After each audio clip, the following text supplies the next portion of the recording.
क्या कभी आपको अपने थ्रोट में पेनफुल, ड्राई या स्क्रैची फीलिंग हुई है? यानी क्या आपने गले में दर्द के साथ खरखराहट महसूस किया है या जलन महसूस की है? अगर हाँ, तो इसका मतलब यह हुआ कि आपको भी कभी ना कभी सोर थ्रोट यानी गले की खराश हुई है। वैसे तो यह एक बहुत आम समस्या है, पर इससे परेशानी बहुत होती है। ज़्यादातर सोर थ्रोट का कारण इन्फेक्शन और इन्वायरमेंटल कंडीशन ही होता है। आपके गले का कौन सा हिस्सा सोर थ्रोट से प्रभावित हुआ, इस आधार पर सोर थ्रोट 3 प्रकार के हो सकते हैं। पहला, फेरिंजाइटिस, जिसमें आपके मुंह का पिछला हिस्सा प्रभावित होता है। दूसरा, टॉन्सिलाइटिस, जिसमें टॉन्सिल्स में सूजन और रेडनेस होती है। तीसरा, लैरिंजाइटिस, जिसमें वॉइस बॉक्स यानी लैरिंग्स में सूजन और रेडनेस होती है, जिससे आपका गला भी बैठ सकता है। चलिए अब बात करते हैं सोर थ्रोट के लक्षणों की। सोर थ्रोट किस कारण से हुआ है, इसके आधार पर सोर थ्रोट के कई लक्षण हो सकते हैं, जैसे कि गले में scratchy, burning sensation, dry, tender और इरिटेटेड फीलिंग होना सोर थ्रोट के लक्षण हैं। सोर थ्रोट के कारण आपको निगलते समय या बात करते समय गले में दर्द हो सकता है। आपके थ्रोट और टॉन्सिल्स भी ज़्यादा लाल दिखाई दे सकते हैं। कभी कभी जब सोर थ्रोट सीवियर हो जाता है तो टॉन्सिल्स में पस भरे सफ़ेद चकत्ते यानी घाव दिखाई दे सकते हैं। ये सफ़ेद पैचेस वायरस के कारण होने वाले गले की खराश की तुलना में बैक्टीरिया के कारण होने वाली गले की खराश में अधिक आम है।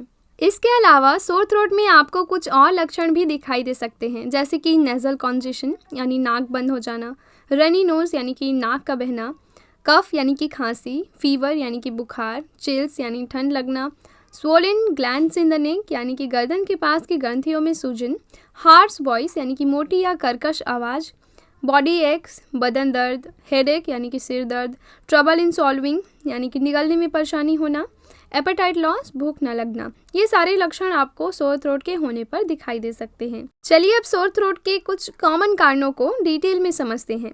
सबसे पहला कारण है कोल्ड्स, फ्लू और दूसरे वायरल इन्फेक्शंस।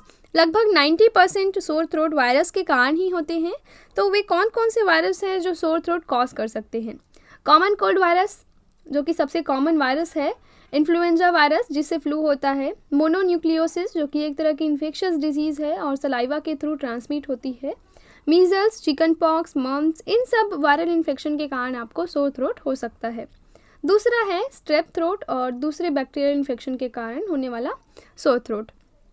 तो बैक्टीरियल इन्फेक्शन के कारण भी सोर थ्रोट हो सकता है, जिसमें सबसे कॉमन है स्ट्रेप थ्रोट, जो कि स्ट्रेप्टोकोकस बैक्टीरिया के कारण होता है, जिसमें थ्रोट और टॉन्सिल्स में इन्फेक्शन हो जाता है। बच्चों में होने वाली 40% सोर थ्रोट का कारण स्ट्रेप थ्रोट ही होता है। सेक्सुअली ट्रांसमिटेड डिजीज़ जैसे कि गोनोरिया और क्लेमाइडिया के कारण भी सोर थ्रोट हो सकता है। तीसरा है एलर्जीज़। जब कुछ एलर्जिक सब्सटेंस जैसे कि पॉलेंस, ग्रास, पेट टेंडर के प्रति हमारा इम्यून सिस्टम प्रतिक्रिया दिखाता है तो कई तरह के केमिकल्स रिलीज़ होते हैं, जो कि नाक बंद होने, वाटरी आइज, छींक आना और गले में जलन जैसे लक्षण पैदा करते हैं। नाक में अतिरिक्त बलगम गले के पीछे से निचले गले में टपक सकता है, जिसे पोस्ट नेज़ल ड्रिप कहा जाता है, जिससे गले में जलन हो सकती है। फलस्वरूप गले में खराश पैदा होती है। चौथा है ड्राई एयर यानी कि शुष्क हवा। ड्राई एयर मुंह और गले से नमी चूस सकती है, जिससे गले और मुंह में सूखापन और स्क्रैची फीलिंग होती है। सर्दियों के महीनों में जब हीटर चल रहा होता है तो हवा सबसे अधिक ड्राई यानी कि शुष्क होती है।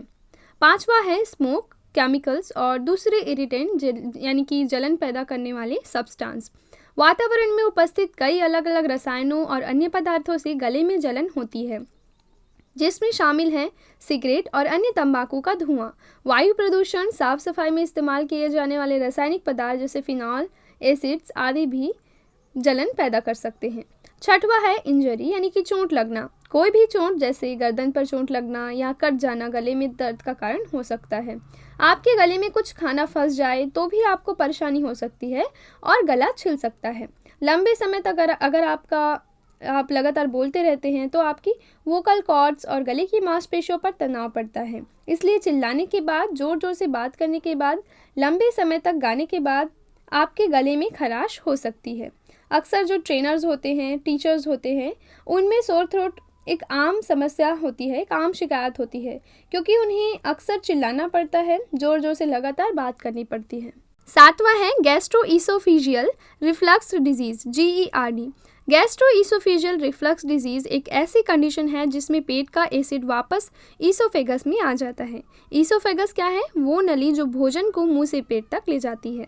यह एसिड डास नली यानी कि ईसोफेगस और गले को जला देता है, जिससे हार्ट बर्न, एसिड रिफ्लक्स और सोर थ्रोट जैसे सिम्टम्स दिखते हैं। 8वां है ट्यूमर। कभी कभी गले में, वॉइस बॉक्स में या जीभ में ट्यूमर हो जाने पर भी सोर थ्रोट हो सकता है। हालांकि यह एक आम कारण नहीं है। जब सोर थ्रोट कैंसर का एक लक्षण हो तो यह कुछ दिनों के बाद भी ठीक नहीं होता है। चलिए अब इस बात पर चर्चा करते हैं कि सोर थ्रोट को घर पर ही कैसे ठीक करें। सबसे पहला और सबसे बेहतरीन घरेलू इलाज है कि आप सोर थ्रोट होने पर गुनगुने पानी में थोड़ा सा नमक डालकर बार बार गरारा करें, गार्गल करें। आप गर्म तरल पदार्थ पिए, जैसे गर्म पानी, गर्मा गर्म चाय शहद के साथ, और गर्म सूप या गर्म पानी में थोड़ा नींबू डालकर पिए। हर्बल टी पिए, जैसे कि अदरक, तुलसी या काली मिर्च वाली चाय, जिससे आपके गले को थोड़ा आराम मिलेगा। आप लोजेंजेस भी चूस सकते हैं, जैसे कि विक्स, स्ट्रेप्सिल्स। तो ये मेडिकेटेड हार्ट कैंडीज़ हैं जो आपको गले की खराश में थोड़ा राहत दिला सकती है। चौथी और सबसे इम्पॉर्टेंट बात, जब भी आपको सोर थ्रोट हो तो आपकी आवाज़ को थोड़ा आराम करने दें, यानी कि ज़्यादा बोलें ना, जिससे आपकी इम्यून सिस्टम को सोर थ्रोट को ठीक करने के लिए थोड़ा समय मिलेगा।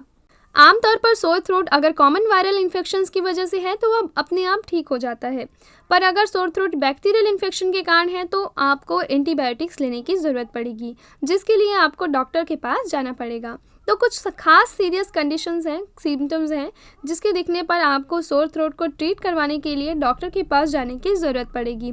जैसे कि अगर आपको सीवियर सोर थ्रोट हो गया है, आपको निगलने में बहुत ज़्यादा परेशानी हो रही है, या सांस लेने में भी परेशानी हो रही है, सांस लेने में दर्द हो रहा है, मुंह खोलने में परेशानी हो रही है, सोर थ्रोट के साथ आपको बहुत बुखार भी है, गर्दन में दर्द हो रहा है, कान में दर्द हो रहा है, सोर थ्रोट के कारण गले में इतने घाव हो गए हैं कि आपके लार या बलगम के साथ खून आ रहा है, तो आपको तुरंत डॉक्टर के पास जाना चाहिए।